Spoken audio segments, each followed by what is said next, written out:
Hola a todos, en esta ocasión vamos a hablar acerca de diferenciabilidad en un punto. Aunque en ese problema me están preguntando si la función es diferenciable en todo R. Entonces el problema consiste en lo siguiente: verifique si f de x es diferenciable en todo R. Si f de x está definida de esta forma. Entonces, para hablar de diferenciabilidad, ¿verdad?, en un valor, lo que tenemos que hacer es calcular la derivada y ver si la derivada en ese valor existe, ¿sí? Entonces, bueno, tratándose de esta función que está definida por partes, vamos a tratar de encontrar la derivada de esta función, aunque esté definida por partes. Muy bien, entonces, primero nosotros vamos a enfocar para los valores x distintos de 0. Entonces vamos a plantear lo siguiente: si x es distinto de 0, entonces estaríamos hablando nada más que f de x está definida de esta forma, ¿sí? Muy bien, entonces, ¿cuál sería la derivada de esa función, de esta expresión que le vamos a llamar si y es igual a x cuadrado por logaritmo natural del valor absoluto de x, ¿sí? Vamos a calcular la derivada y después vamos a ver si esa derivada que calculamos no existe para un x distinto de 0. O sea, aquí nosotros estamos hablando del intervalo de menos infinito a 0 abierto, unión 0 a más infinito. Entonces vamos a calcular esa derivada. Muy bien, entonces la derivada de y es y' igual a... Aquí tenemos, sería entonces la derivada de un producto de dos funciones. Entonces la derivada del primer factor es x al cuadrado, la derivada es 2x, por el segundo factor sin derivarlo, muy bien, más el primer factor sin derivarlo, por la derivada del segundo factor, que en este caso es la derivada de un logaritmo.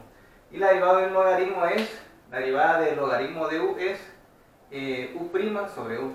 En este caso entonces nos quedaría u, en este caso el valor absoluto de x, y entonces me quedaría pendiente la derivada de valor absoluto de x, ¿sí?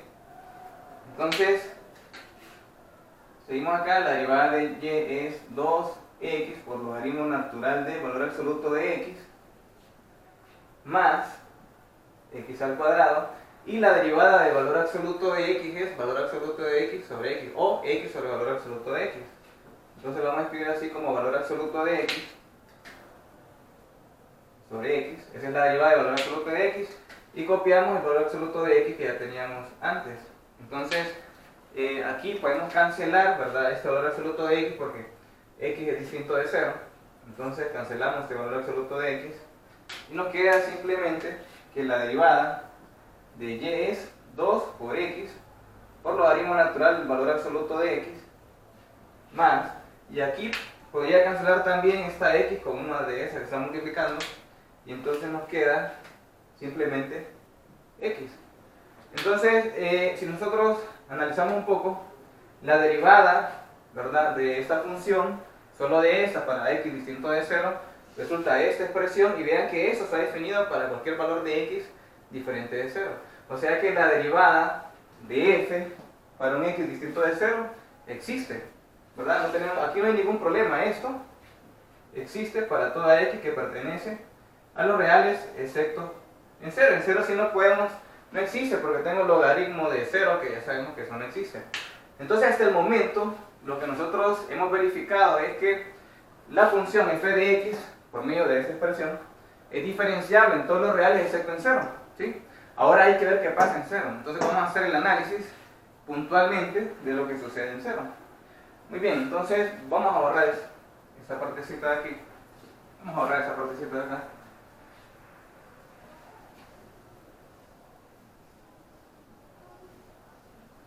Y hasta el momento voy a escribir la derivada. Hasta el momento la derivada de f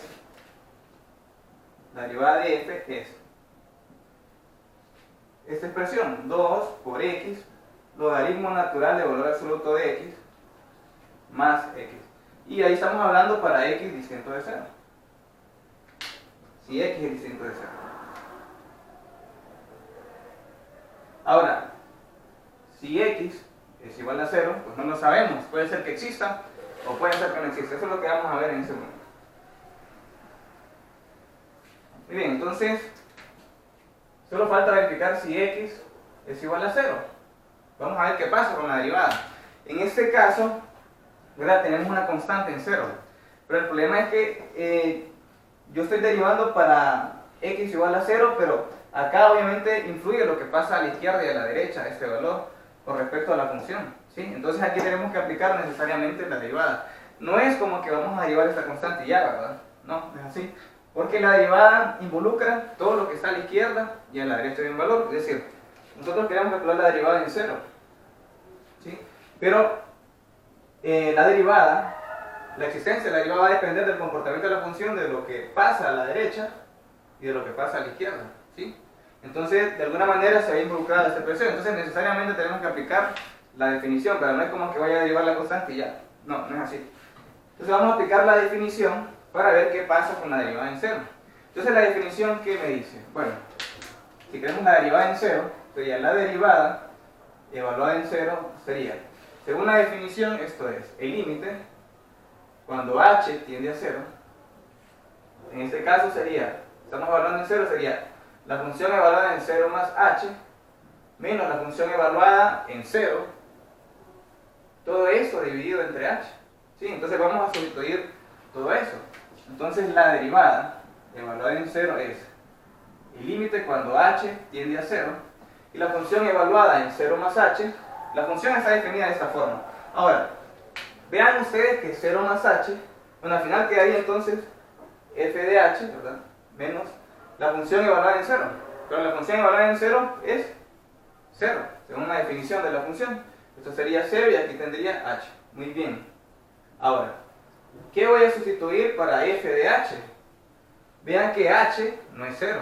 H es una tendencia a 0.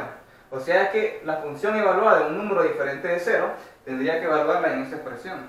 Entonces aquí yo evaluaría en x cuadrado más logaritmo del valor absoluto de x en h. Entonces me quedaría h al cuadrado por logaritmo natural del valor absoluto de h menos 0, quedaría solo esto, dividido entre h. ¿Sí? Todo se reduce entonces a resolver ese límite. Entonces, continuando aquí, tenemos que la derivada evaluada en 0 es este límite. Aquí podría cancelar, por ejemplo, un h y me queda h multiplicado por logaritmo del valor absoluto de h. ¿Sí? El límite. Límite, cuando h tiende a 0, de h por logaritmo natural de valor absoluto de h.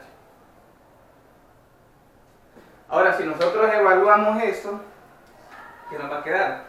Nos va a quedar, cuando h tiende a 0, pues aquí me quedaría 0, una tendencia a 0, por la izquierda o por la derecha, y acá me quedaría logaritmo natural, pues aquí sería una tendencia a 0 por la derecha o por la izquierda, y aquí sería logaritmo natural de valor absoluto de 0 por la, sería valor absoluto de 0 por la derecha o por la izquierda. ¿Sí? Entonces lo que hace el valor absoluto es que si es por la izquierda pasaría a ser positivo, entonces al final me queda 0 por la derecha. Y esto sería 0 por la derecha o por la izquierda multiplicado por logaritmo de una tendencia 0 por la derecha, eso es menos infinito. ¿Sí? Y resulta que esto es un producto indeterminado, yo no puedo determinar ese límite. Es un producto indeterminado, entonces podemos aplicar alguna regla, por ejemplo la regla de L'Hopital, para poder resolver este límite, para poder determinarlo. Hasta este momento no lo hemos determinado, entonces vamos a aplicar la regla de L'Hopital.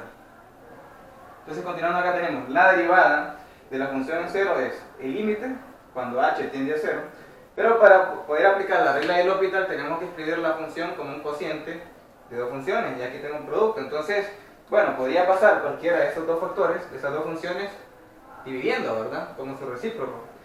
Pero conviene pasar el h, ¿verdad? Porque va a ser más fácil su derivada. Entonces voy a escribir logaritmo del valor absoluto de h dividido entre el recíproco de h, que es 1 sobre h. ¿Sí? Entonces ahí ya tenemos nosotros un cociente de dos funciones y perfectamente podría aplicar la regla de L'Hopital. Entonces la regla de L'Hopital consiste en el mismo límite, la misma tendencia, solo que ahora sería la derivada del numerador dividido entre la derivada del denominador. La derivada del logaritmo de h es, la derivada del logaritmo es, paso el argumento, 1 sobre el argumento, que sería 1 sobre el valor absoluto de h, y arriba me queda la derivada del valor absoluto de h, pero la derivada del valor absoluto de h, como vimos antes, es valor absoluto de h dividido entre h. ¿Sí? Y ahí está la derivada del numerador. La derivada del denominador es la derivada de 1 sobre h, que es h a la menos 1.